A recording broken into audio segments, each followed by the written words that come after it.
Hello বন্ধুরা, the electrical mind চ্যানেলের পক্ষ থেকে বেসিক ইলেকট্রিসিটির 11 নম্বর ক্লাস নিয়ে চলে এসেছি। টপিক কারেন্ট ডিভিশন রুল বা current divider rule, short form CDR. তো আমরা যখন সার্কিটের কোনো ব্রাঞ্চে কারেন্ট নির্ণয় করতে যাই তখন আমাদের এই সিডিআর বা কারেন্ট ডিভিশন রুলটা প্রয়োজন হয়। এখানে আমরা একটি সার্কিট এঁকেছি এবং একটি কারেন্ট সোর্স দেখিয়েছি। দুটি রেজিস্ট্যান্স প্যারালালে কানেকশান করা রয়েছে এবং আমাদের টোটাল কারেন্ট I1 I2 এগুলো আমরা বার করব। এই টোটাল কারেন্ট আসার পরে দুটি সার্কিটের মধ্যে কত কারেন্ট কোন দিকে কত প্রবাহিত হবে সেইটা বার করার জন্যই আমাদের মূলত সিডিআর রুলটি কাজে লাগে। তো আজকে আমরা ডেরিভেশন করব এই সিডিআর রুল বা সিডিআর ফর্মুলাটি কিভাবে আসে। তো আমরা এখানে দুটি রেজিস্ট্যান্স নিয়েছি। এই উপরের রেজিস্ট্যান্সটির নাম দেব R1 এবং নিচের রেজিস্ট্যান্সটির নাম দেব R2। তো দুটি ব্রাঞ্চ সার্কিট এখানে আমরা দেখতে পাচ্ছি, রেজিস্ট্যান্স R1 এবং রেজিস্ট্যান্স R2 দুটি প্যারালাল ব্রাঞ্চ। এখন দুটি প্যারালাল ব্রাঞ্চ হলে আমরা জানি যে প্যারালাল সার্কিটের ক্ষেত্রে ভোল্টেজ সবসময় সেম হয়। তো আমরা সেজন্য লিখেছি in a parallel circuit voltage always same. তো ভোল্টেজ সেম হলে আমরা একটু অন্যভাবে দেখি, যদি এখানে দুটি ভোল্টমিটার যুক্ত করি, অর্থাৎ R1 এর এগেনস্টে একটি ভোল্টমিটার এবং R2 এর এগেনস্টে একটি ভোল্টমিটার। তো R1 এর এগেনস্টে ভোল্টমিটারটি আমরা নাম দেব V1 এবং R2 এর এগেনস্টে ভোল্টমিটারটির নাম দেব আমরা V2। তো আমরা সেই জন্য লিখতে পারি যে ভোল্টেজ, সোর্স ভোল্টেজ এবং ড্রপ ভোল্টেজ একই হয়। সেই জন্য আমরা এখানে লিখতে পারি যে V equals to V1 equals two V2। তো প্যারালাল সার্কিটের ক্ষেত্রে সোর্স ভোল্টেজ এবং ড্রপ ভোল্টেজ একই হয়। তো আমরা সেই জন্য লিখলাম V1 equals two V2 equals to source voltage. এখন আমরা দেখব যে total resistance in the circuit. আমাদের কারেন্ট বার করতে গেলে আমাদেরকে টোটাল রেজিস্ট্যান্স জানতে হবে। টোটাল সার্কিটের কারেন্ট বের করতে গেলে টোটাল রেজিস্ট্যান্স বার করতে হবে, আর টোটাল রেজিস্ট্যান্স বার হলে আমরা টোটাল কারেন্টটা পাবো এবং তারপরে ব্রাঞ্চ সার্কিটে ঢুকবো। তো আমরা টোটাল রেজিস্ট্যান্স এখানে বার করতে গেলে আমাদের ফর্মুলা হচ্ছে, ইকুইভ্যালেন্ট রেজিস্ট্যান্স ফর্মুলা হচ্ছে 1/R equals to 1/R1 plus 1/R2। এটাকে আমরা ডেরিভেশন করলে পাবো বা সমাধান করলে পাবো 1/R ইকুয়ালস টু লসাগু R1 R2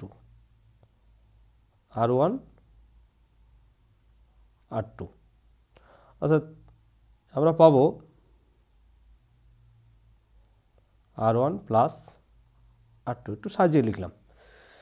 এই ডেরিভেশনটা কীভাবে এসছে এই ভিডিওটি আমরা পূর্বে ভিডিওতে আলোচনা করেছি। এই ভিডিওটি যারা দেখোনি তারা ওই ভিডিওটি দেখে আসতে পারো, দেখে আসলে এইগুলো বুঝতে সুবিধা হবে। এখন এটা সমান আমরা লিখতে পারি,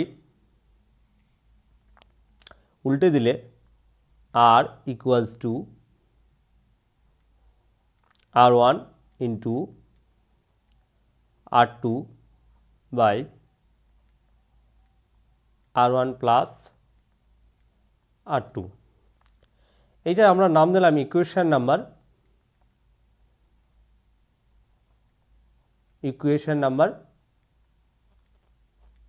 1। এবার আমরা টোটাল ভোল্টেজ আমাদের আগেই জেনেছি, V ইকুয়ালস টু আমরা V1 এর মানটা বসিয়ে দেবো, অর্থাৎ I/R1 equals to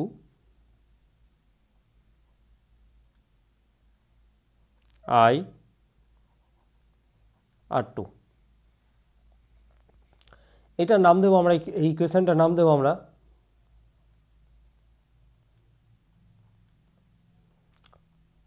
2 number equation. এরপর আমরা টোটাল কারেন্টটা বার করব। তো টোটাল কারেন্ট সমান আমরা কি জানি, ওহমস ল অনুযায়ী কি, V equals to I R.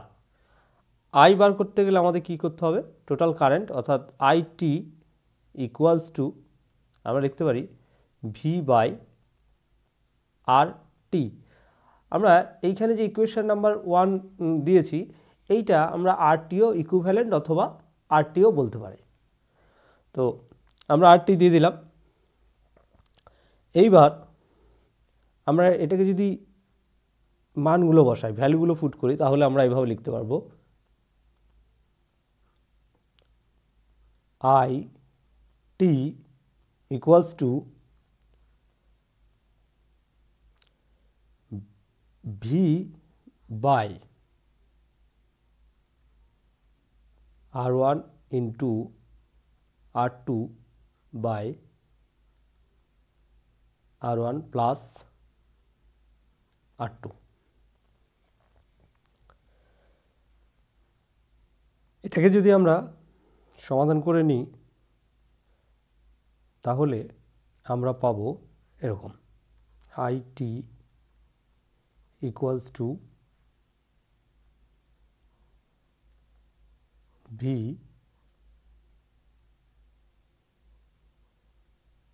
R one plus R two by R one into R two. এটার নাম দেবো আমরা 3 নম্বর ইকুয়েশন, অর্থাৎ ইকুয়েশন নাম্বার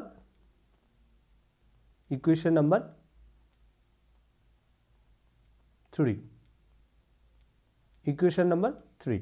আমরা এটার 3 নম্বর ইকুয়েশন নাম দিলাম।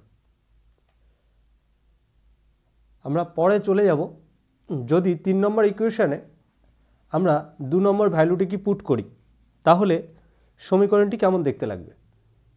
অর্থাৎ সমীকরণটি এখন হবে, আমাদের 3 নম্বর ইকুয়েশন কি আছে, I T equals to V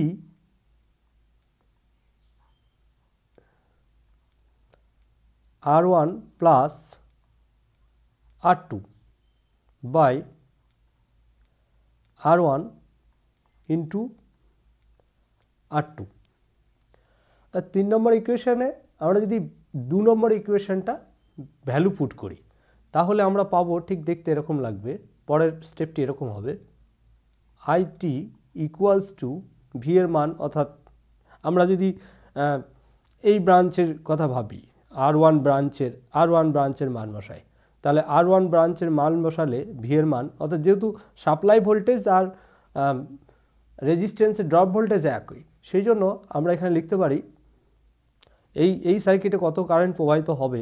তো সার্কিটের কারেন্টে আর ওয়ানে কত কারেন্ট প্রবাহিত হবে সেটাই আমরা এখানে বসিয়ে দেবো, আর আই ওয়ান, ভি এর মানটা বসিয়ে দিলাম। আমরা এখানে লিখব R one plus R two by R one, আচ্ছা এটা ইন্টু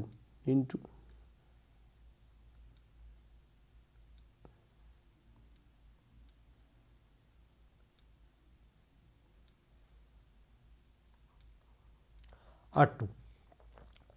এই আই আর ওয়ান আর এই আর ওয়ান কেটে যাবে, তাহলে আমাদের ফর্মুলাটি কেমন হবে, ফর্মুলাটি হবে I T equals to I one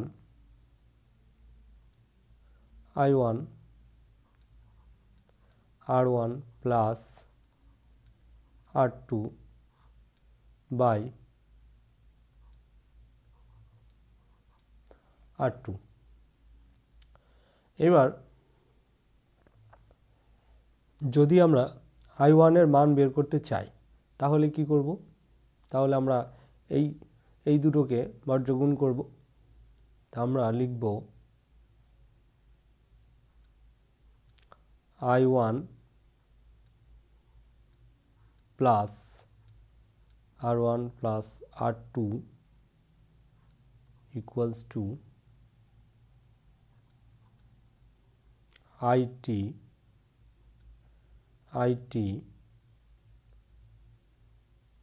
into R2।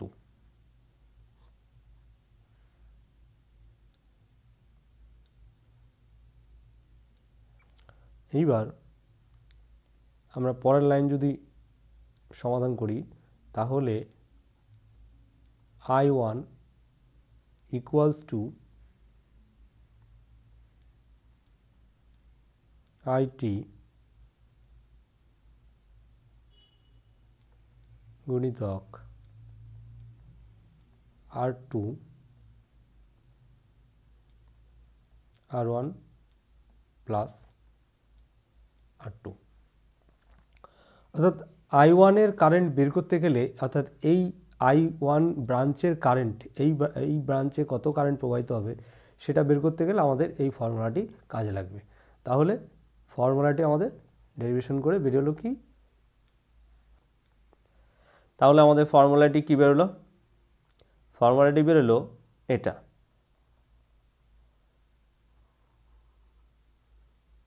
Branch 1 এর ক্ষেত্রে, I1 এর ক্ষেত্রে। এবার I2 এর ক্ষেত্রে আমরা লিখতে পারি I2 ক্ষেত্রে আমরা বের করতে পারি সেম ফর্মুলা ইউজ করে, অর্থাৎ I2 ইকুয়ালস টু লিখব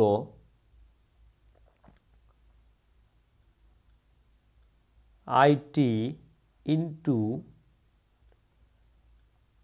R1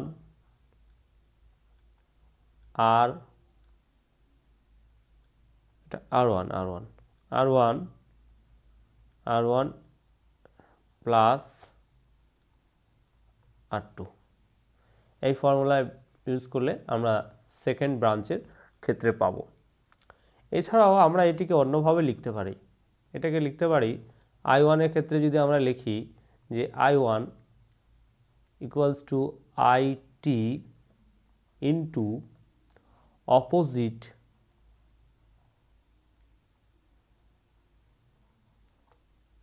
অপোজিট ব্রাঞ্চ রেজিস্ট্যান্স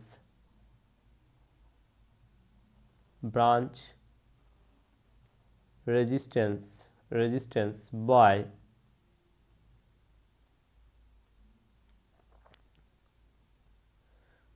যে ব্রাঞ্চের রেজিস্ট্যান্স বার করবো প্লাস অপোজিট ব্রাঞ্চ রেজিস্ট্যান্স বা R1 প্লাস R2। এইভাবে আমরা এটাকে করতে পারি।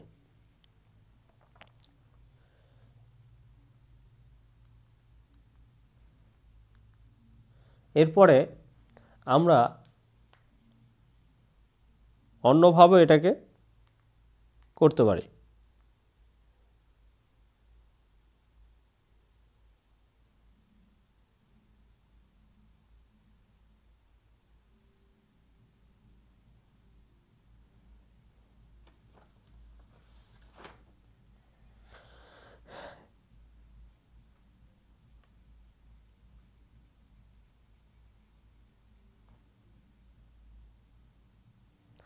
এছাড়া আমরা এটাকে অন্যভাবে করতে পারি। তো আমরা এইভাবে লিখব V equals to V1 equals to V2,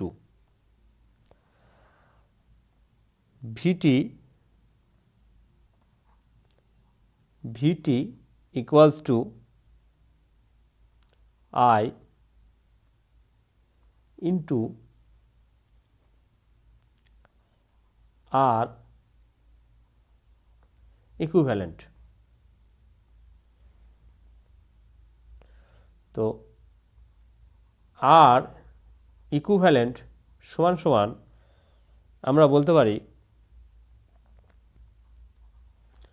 R1 parallel R2।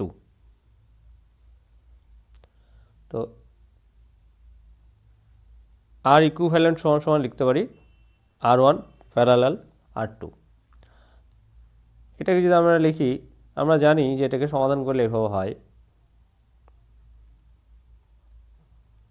R1 into R2 by R1 plus R2।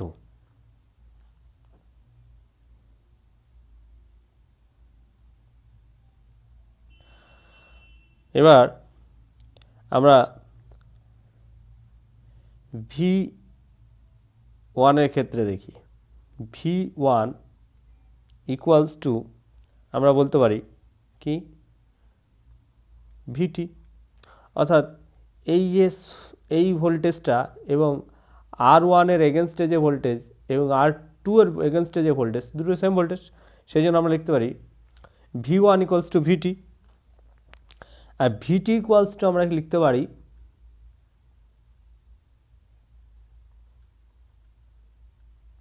IT into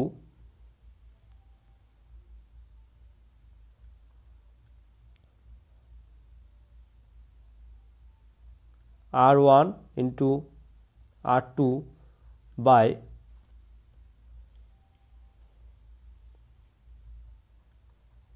R1 plus R2। এটা কেমন দেখতে লাগছে? দেখতে লাগছে ঠিক এরকম, V ইকুয়ালস টু IR। তো টোটাল ভোল্টেজ, টোটাল কারেন্ট আর টোটাল রেজিস্ট্যান্স, এরকম দেখতে লাগছে। তো এটা সমান সমান আমরা এই ফার্স্ট আর ব্রাঞ্চের ক্ষেত্রে, অর্থাৎ I1 ব্রাঞ্চের ক্ষেত্রে, R1 ব্রাঞ্চে বা I1 ব্রাঞ্চের ক্ষেত্রে আমরা এটাকে যদি লিখি, তাহলে আমরা V1 এর ক্ষেত্রে V1 এর মানটা আমরা লিখব I1 R1 equals to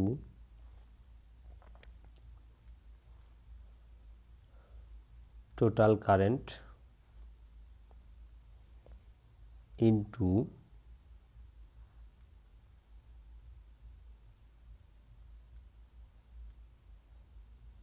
R1 into R2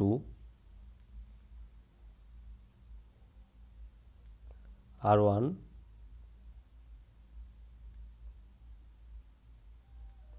plus R2।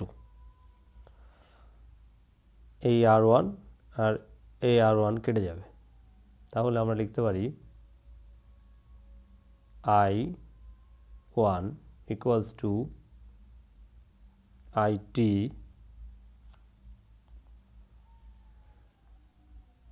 Into R2 by R1 plus R2। অর্থাৎ ফর্মুলা থেকে আমরা কী বার করলাম? I1 এর রেজিস্ট্যান্সটা আমরা বার করে নিলাম, I1 এর কারেন্টটা আমরা বার করে নিলাম। তাহলে ফর্মুলাটা হয়ে গেল IT into R2 by R1 plus R2।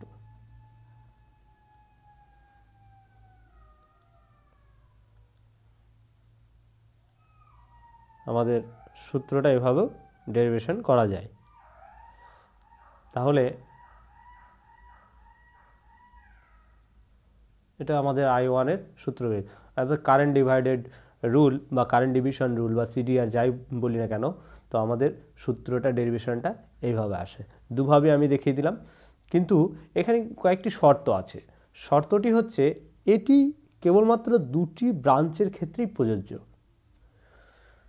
অনেকগুলো ব্রাঞ্চের ক্ষেত্রেও হবে, কিন্তু সেটা করতে গেলে অপোজিট রেজিস্ট্যান্স এইটাকে সুন্দরভাবে মাথায় রাখতে হবে। তো আমি পরে একটি ভিডিও নিয়ে আসব, যে ভিডিওতে আমি দেখাবো যে দুটি ব্রাঞ্চের ছাড়াও অন্যান্য আরও 4-5টি ব্রাঞ্চ থাকলেও সেক্ষেত্রেও কিন্তু আমাদের প্যারালাল রেজিস্ট্যান্সের কারেন্ট বের নির্ণয় করতে পারি। কিন্তু সেখানে আমি আগের ফর্মুলাতে দেখিয়ে দিলাম যে ওখানে অপোজিট রেজিস্ট্যান্স কথাটা, অপোজিট ব্রাঞ্চ রেজিস্ট্যান্স কথাটা ব্যবহার করেছে। এই অপোজিট ব্রাঞ্চ বলতে কতটুকু সেটাকে নির্ণয় করাটা একটু জটিল হয়ে যায়। তো সেই জটিলটাকে সমাধান করতে পারলেই আমাদের দুটির বেশি ব্রাঞ্চের ক্ষেত্রে আমরা সিডিআরটা কাজে লাগাতে পারবো। তো এটা আমরা I1 এর ক্ষেত্রে বার করলাম। I2 এর ক্ষেত্রে কি হবে, অপোজিট ব্রাঞ্চ এই কথাটা মনে রাখলে I2 ইকুয়ালস টু আমরা লিখতে পারি IT into R1 by R1 into R2। এটা হচ্ছে I2 ব্রাঞ্চের ক্ষেত্রে কারেন্ট ডিভিশন বা কত কারেন্ট প্রবাহিত হবে, কারেন্ট ডিভিশন রুল। এটা আশা করি এই ফর্মুলেশনের মাধ্যমে তোমরা ভিডিওটি বুঝতে পেরেছো, কারেন্ট ডিভিশন রুল কিভাবে আমাদের ফর্মুলেশন করা হয়। ধন্যবাদ, ভিডিওগুলো দেখতে থাকো। আমি আস্তে আস্তে অ্যাডভান্সের, এখন বেসিক চলছে, তো আস্তে আস্তে আমরা ইলেকট্রিক্যাল এবং ইলেকট্রনিক্স